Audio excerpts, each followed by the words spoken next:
New Jersey Democratic Congresswoman LaMonica McIver says she is prepared to fight felony charges for allegedly assaulting law enforcement officers during a confrontation outside an immigration detention facility last week.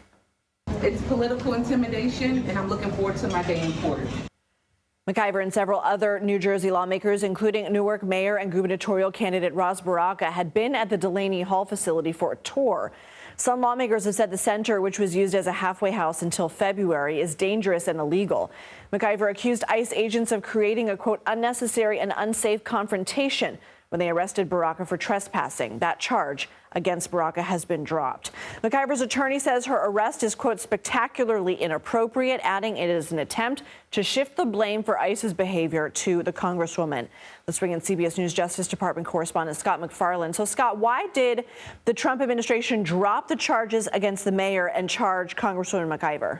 They were very vague, Lindsay, on why they dropped that misdemeanor case against the mayor, saying it was just time to move past that and move on to other things. But they made that announcement simultaneous with announcing the federal criminal charge against Congresswoman McIver, which is provocative and unprecedented in so many different ways. First of all, this is a criminal case against a member of the legislative branch for allegedly interfering with the executive branch with two federal agents outside the Delaney Center.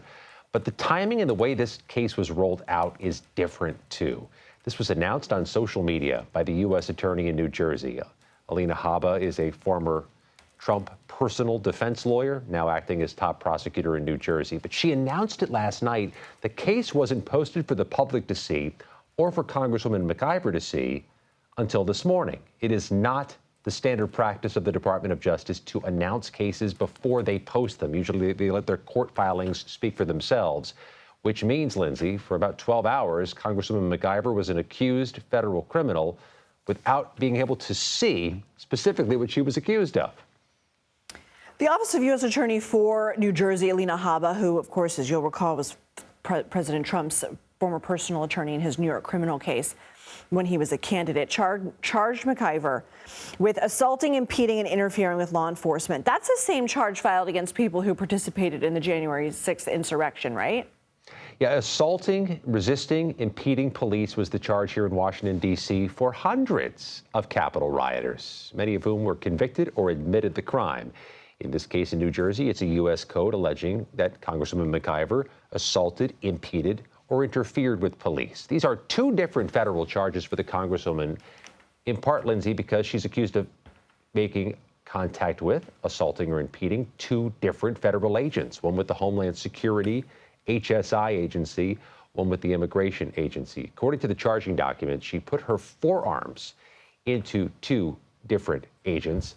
She has argued this is a political prosecution, but she does not yet have a chance to plead not guilty because there's no preliminary hearing, no arraignment on the calendar for her to answer to this 8-page criminal complaint.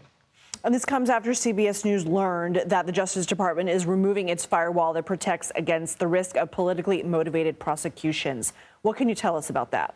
There is under consideration, CBS News has confirmed, a removal of "you have to check with the public integrity section in Washington first" protocol if you're a U.S. attorney in one of the 93 U.S. attorney offices nationwide. That is an extra step you have to take, which presumably protects against a poorly chosen case against an elected official or member of Congress. That's still under the consideration stage. This is a newly filed charge against a member of Congress that will either be the first of its kind or the last of its kind. All right, Scott MacFarlane, thank you.